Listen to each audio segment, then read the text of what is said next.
Jika kita sakit, apapun Bapak divonis oleh dokter, apakah penyakit diabetes, sakit jantung, stroke, atau bahkan penyakit yang dianggap sepele sekalipun seperti asam urat, jangan sedikit-sedikit minum obat Bapak Ibu sekalian.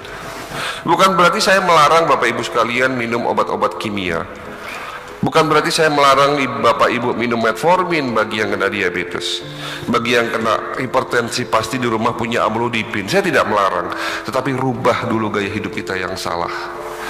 Tentunya mengikuti anjuran-anjuran atau contoh-contoh yang sudah dikerjakan oleh Nabi kita. Ada satu tambahan lagi, tambahan ilmu buat Bapak Ibu sekalian. Bapak Ibu tahu sakit prostat? Siapa di sini yang sakit prostat? Biasanya prostat kena pada laki-laki usia di atas 60 tahun. Dan ternyata hasil penelitian, sakitnya prostat ini ada hubungannya dengan gaya hidup yang keliru. Apa gaya hidup yang salah? Kencing berdiri. Sementara Rasulullah sudah mengajarkan cara kencingnya jongkok. Apa hubungannya kencing berdiri dengan prostat? Seseorang yang kebiasaan dari kecil kencing berdiri tentunya akan berpotensi sisa urin itu tidak terbuang. Jadi urin yang ada dalam kandung kemih itu berpotensi akan mengendap di dalam urin, menjadi infeksi.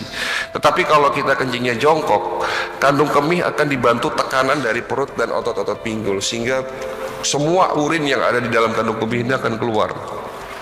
Nah, ini salah satu penyebab dari sakit prostat. Ini kalau bicara masalah gaya hidupnya Rasul sampai sore Pak nanti, karena banyak sekali yang dibahas di situ. Tapi singkat kata adalah sakitnya kita karena gaya hidup kita yang salah, tidak sesuai apa yang sudah dicontohkan oleh Nabi. Ya, kita hari ini ada istilah namanya standing party, makan dengan cara berdiri. Itu caranya orang boleh, sementara Rasulullah sudah ngajarin makannya duduk atau bersila seperti ini dengan tangan kanan pakai jari-jari 5 jari gitu kan. Nah, itu udah diajarkan sebelum makan itu ndulit kalau bahasa Jawa tuh ndulit ya Pak, ndulit garam meja gitu kan. Jadi garamnya itu nggak pernah dicampur di makanan. Kalau beliau masak itu nggak pernah garam itu masak dicampur di makanan, ya, karena kalau garam sudah dipanasin di dalam makanan itu akan berubah sifat, garamnya menjadi jahat. Jadi kalau misalnya ingin sedikit asin ya ndulit garam, tidak ada garam di dalam makanannya itu, gitu loh. Itu semua sudah diajarkan oleh Nabi kita. Nabi tidak pernah menggabungkan antara karbo dan protein dalam sekali makan. Beliau di saat makan daging nggak pernah pakai roti Pak, nggak pernah pakai gandum, apalagi nasi. Zaman dulu nggak ada nasi ya. Jadi kalau makan daging, beliau campurannya minyak zaitun dicampur dengan buah dan sayur-sayuran. Nah, kita kalau makan nasi sepiring, di situ ada lauknya gitu loh.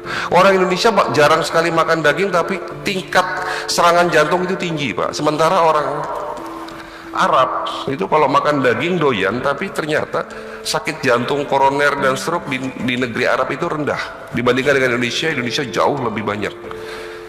Jadi ternyata tolong perhatikan, kalau Bapak sakit hipertensi, kolesterol tinggi, ya, stroke, ya jangan takut sama daging kambing Pak, jangan takut sama sate, nggak apa-apa makan sate silahkan, nggak apa-apa makan daging kambing. Yang menyebabkan kita sakit itu bukan dagingnya, tapi bumbunya, santannya, garamnya terlalu berlebihan.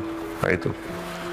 Ya, dan mungkin dicampur antara karbo dan protein itu tadi, cara makan yang keliru, apalagi kalau ditambah makan malam. Gitu ya. Oke, kita lanjutkan. Kenapa penyakit kronis sulit disembuhkan? Karena pengobatan yang keliru Bapak Ibu sekalian. Ini semakin menarik nih. Nah, untuk menjelaskan poin 2 ini saya ingin bercerita 3 kasus. Tolong perhatikan kasusnya. Kasus pertama, datang seorang ibu-ibu umur kurang lebih 58 tahun. Ini masih ibu-ibu contohnya. Datang ke klinik saya, keluhannya, dokter saya sakit pinggang. Tolong perhatikan. Gejalanya sakit pinggang. Kalau menurut Bapak sakit pinggang itu penyebabnya apa Pak? Hah? Sakit ginjal, oke, karena kurang minum air putih mungkin ya. Jadi kalau kurang minum air putih itu nanti gangguan utamanya adalah ginjal. Terus apa lagi selain sakit ginjal? Keseleo, oke. berarti ototnya bermasalah. Saraf kejepit, atau bahasa kedokteran namanya hernia nucleus pulposus HNP. Beliau sudah periksa ke rumah sakit, sudah dirujuk ke laboratorium, periksa darah, periksa USG dan foto ronsen. Dari periksa darah, USG dan foto ronsen, kata dokter tidak nampak ditemukan adanya kelainan. Jadi organ tulang belakang, ginjal diperiksa, darahnya diperiksa, di situ tidak nampak adanya kelainan. Akhirnya dokter hanya memberikan obat penghilang rasa nyeri. 8 bulan minum obat penghilang rasa nyeri, minum obat enakan, nggak minum, sakit lagi dok katanya. Datang ke saya, kira-kira kalau bapak jadi saya, apa yang bapak lakukan? Didatangi seorang pasien, katanya sudah berobat ke rumah sakit, sudah diperiksa dan tidak ditemukan adanya penyakit. Kira-kira kalau bapak jadi saya, bapak mau bilang apa sama pasien itu? Ya pak, nah, ini susahnya jadi dokter nih ini. Ya, kira-kira apa? Kalau bapak didatengin seorang pasien, andai kata bapak dokter, bapak 1 tahun berobat, sudah diperiksa sama dokter, sudah dirujuk rumah sakit, periksa darah, USG, foto ronsen, tidak ketemu penyakitnya. Nah kalau bapak jadi saya, bapak mau ngomong apa coba? Mau melakukan apa? Pasrah aja bu, banyakin doa gitu ya? Ya enggak begitu juga. Doa penting tapi ikhtiar jauh lebih penting. Doa tanpa ikhtiar ya tidak ada gunanya gitu. Yang saya lakukan, tolong perhatikan kalimat saya. Jika ada seorang dokter di luar sana mengatakan tidak ditemukan penyakitnya, kemungkinan itu kurang tepat. Yang benar adalah belum ketemu penyakitnya. Lah kan sudah diperiksa dok. Ternyata pemeriksaan darah, USG dan foto ronsen itu belum mewakili pemeriksaan yang menyeluruh. Alhamdulillah Bapak Ibu sekalian, kita di klinik holistik Rumah Sehat Holistik Indonesia punya alat scanning. Kalau alat pertama namanya Human Resonance Magnetic Analyzer, hasilnya keluar angka yang tadi saya cerita, yang saya datangkan dari Cina. Alat kedua ini, kita punya 2 alat. Alat kedua ini kami datangkan dari Rusia, dari Eropa. Penemuan baru dalam ilmu kedokteran, scanning tanpa radiasi nuklir. Hati-hati dengan scanning, CT scan. Kalau di rumah sakit itu scanningnya pakai radiasi nuklir. Ada efek samping kalau keseringan.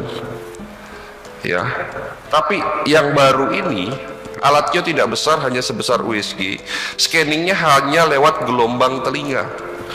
Jadi kalau datang ke klinik saya, Bapak tidak akan menemukan alat sebesar yang ada di rumah sakit. Tidak seperti itu, alatnya hanya sebesar USG. Cara periksanya tiduran dan nanti ada alat yang dipasangkan ke kepala. Tetapi jangan kaget, di depan layar, ada layar monitor gitu ya, Bapak akan melihat gambaran organ dalam tubuh manusia, gambar organ dalam tubuh Bapak, mulai dari otak, jantung, paru, ginjal, semuanya kelihatan dalam bentuk 3 dimensi full color. Ini penemuan baru. Alat ini saya datangkan kurang lebih 5 tahun yang lalu. Ya, Rumah Sakit Holistik Internasional Purwakarta punya alat ini juga. Kita sama-sama waktu itu pesannya bareng. Ya, singkat kata beliau saya periksa, dan ternyata hasilnya alhamdulillah ketemu Pak. Ketemunya di mana Bapak Ibu sekalian? Ternyata sakit pinggangnya beliau yang sudah 8 bulan tidak sembuh itu akibat adanya kista ovarium atau tumor sebesar ini di rahim. Jadi 8 bulan beliau tidak sadar sakit pinggangnya karena tumor di rahim. Setelah tahu penyakitnya kista ovarium, ya baru saya berikan pengobatan. Ya kebetulan beliau tidak mau operasi, ya saya berikan herbal untuk mengobati kistanya.